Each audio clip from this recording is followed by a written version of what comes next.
الحمدللہ والصلاۃ والسلام علی رسول اللہ۔ دیکھیں، بزنس کے اسلامی اصول پیچھے ہم نے کچھ چیزیں دیکھیں لکی ڈرا کے بارے میں، اور لکی ڈرا کے علاوہ اور بھی ہم نے شیئرز، بانڈ، اس کی خرید و فروخت کے بارے میں دیکھا۔ دیکھیں، آج ایک سوال اکثر ہوتا ہے کہ نیلامی کر کے قیمت بڑھانے کیا یہ دھوکے والی تجارت ہوگی؟ دیکھیں، ظاہری بات ہے، اگر نیلامی کر کے آپ چیزیں بیچ سکتے ہیں بشرطے کہ قیمت بڑھانا مقصد نہ ہو۔ اگر قیمت بڑھانا مقصد ہے پھر یہ دھوکے والی، غرر والی تجارت ہوگی۔ مصنوعی قیمت بڑھانا، مصنوعی قیمت رکھنا یہ جائز نہیں ہے۔ ویسے نیلامی جائز ہے کسی چیز کی، ٹھیک ہے نا، ویسے آپ نیلامی کر سکتے ہیں کسی چیز کی بھی کوئی معنی، لیکن اگر ویسے قیمت بڑھانے کے لیے بندے بیچ میں آ رہے ہیں پھر برحال جائز نہیں ہے۔ دوسرا، اگر کوئی بکری کا یا کوئی جانور کا دودھ بیچ کر روکتا ہے، دودھ 2-3 دن وہ روکتا ہے پھر وہ بیچتا ہے، تو یہ بھی غرر ہے، یہ بھی دھوکے والی بیع ہے۔ یہ اصول آپ ہر جگہ پہ اپلائی کر سکتے ہیں۔ تو جو خرید رہا ہے اسے واپس کر سکتا ہے، کیونکہ واپس کرے، کیونکہ ظاہری بات ہے وہ 2-3 دن دودھ روکا ہوتا ہے، جیسے منڈیوں میں اکثر ہوتا ہے جانوروں کے ساتھ 2-3 دن دودھ روکا ہوتا ہے، جب بیچنے جاتے ہیں تو وہ زیادہ ہوتا ہے، پھر بعد میں وہ کم ہوتا ہے، کیونکہ 2-3 دن اس کا 2 دن کالا نہیں ہوتا۔ تو یہ دھوکے والی بیع ہے، اللہ کے نبی نے منع کیا۔ اگر ایسا مسئلہ بن جائے تو وہ واپس کر سکتا ہے۔ اگر اس نے دودھ دویا ہے، دودھ وغیرہ لیا اس سے، تو 1 صاع کھجور دے دے، چاہے وہ واپس نہ کرے، یہ اگر رکھتا ہے تو رکھ لے، اگر واپس کرنا ہے تو کیونکہ اس نے دودھ کی قیمت واپس کرے گا 1 صاع کھجور، ٹھیک ہے نا، یہ تقریباً 2.5 کلو ہوتی ہے، یہ واپس کرے گا۔ اللہ کے نبی کے دور میں 2 تجارت سے منع کیا ہے۔ اگر کوئی تجارت نقصان پہنچائے تو وہ تجارت حرام ہے۔ اللہ کے نبی نے 2 تجارت کو منع کیا ہے کہ اگر کوئی ایسی تجارت ہے جو کسی کو نقصان پہنچائے واضح طور پر، وہ تجارت حرام ہو جاتی ہے۔ اسی طرح ایک سوال آ گیا ذخیرہ اندوزی۔ دیکھیں، ذخیرہ اندوزی کرنا کیسا ہے؟ یہ کسی چیز کو روک آپ نہیں سکتے۔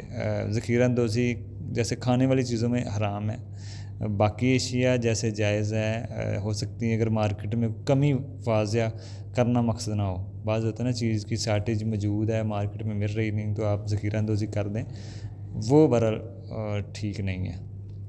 اگر مارکیٹ میں کمی واضح کرنا مقصد ہے تو پھر نہیں، وہ مقصد نہ ہو، تو یہ اس میں مسئلہ ہے۔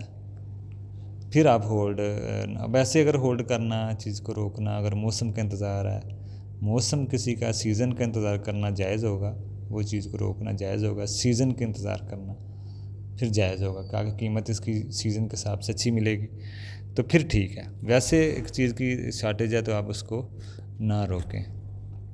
اسی طرح سود کے جو نقصانات ہیں، ایک سوال پیدا ہوتا ہے سود کے کیا نقصانات ہیں؟ دیکھیں، سودی نظام کے بارے میں اللہ کے نبی نے بڑی سخت وعید دی ہیں کہ سود دینے والا، لینے والا، لکھنے والا سب گناہ میں برابر کے شریک ہے، سب گناہ میں برابر کے شریک ہیں۔ جیسے آپ دیکھیں، ایک سروے ہے کہ دنیا کے 10 امیر افراد کے پاس جتنا پیسہ ہے نا، شاید اتنا پیسہ 100 ملکوں کے پاس بھی نہ ہو، یا 90% کے پاس لوگوں کے پاس بھی نہ ہو۔ جتنا 10 افراد کے پاس پیسہ ہے اتنا پیسہ شاید 90% لوگوں کے پاس بھی نہ ہو، اور کئی ملکوں کے پاس بھی نہ ہو۔ اتنا فرق اسلام نے امیری غریبی کا نہیں رکھا، لیکن سود کی وجہ سے اتنا فرق آ رہا ہے۔ تو اس لیے اسلام نے امیری اور غریبی کا فرق رکھا ہے، یہ کوئی ختم نہیں کر سکتا، لیکن اتنا فرق نہیں رکھا۔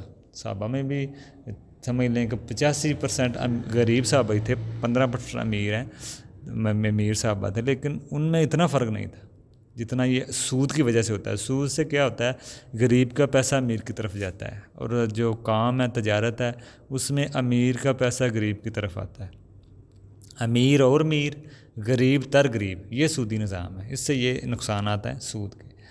اور سود دینے والا، لینے والا، لکھنے والا، گواہ بننے والا، سب پہ لعنت۔ اللہ کے نبی کی حدیث ہے کہ سب گناہ میں برابر کے شریک ہیں، ٹھیک ہے نا، سب گناہ میں برابر کے شریک ہیں۔ جس نے سود کا 1 درہم کھایا، سمجھ لو اس نے 73 درجے سود کے، جس نے 2 درہم بھی کھائے اس نے 36 دفعہ زنا کیا، اور جس نے 73 درجے ہیں، سب سے کم درجہ وہاں سے زنا، اور یہ اللہ اور رسول کے ساتھ اعلان جنگ ہے، اتنی سخت وعیدیں ہیں، تو سودی نظام سے معاشیت اور چیزیں بھی مہنگی ہوتی ہیں، حالات خراب ہوتے ہیں، بہت سارے فتنے اس میں وجود میں آتے ہیں، تو اس لیے یہ سسٹم ختم ہونا چاہیے۔ باقی ایک سوال ہے کہ سیونگ اکاؤنٹ پر پیسہ لیا جاتا ہے، کیا وہ سود ہے؟ جی، بینک سے جو پیسہ لیا جا رہا ہوتا ہے یا دیا جا رہا ہوتا ہے وہ قرض ہے، قرض کے اوپر نفع لینا سود ہے۔ بینک میں جو کام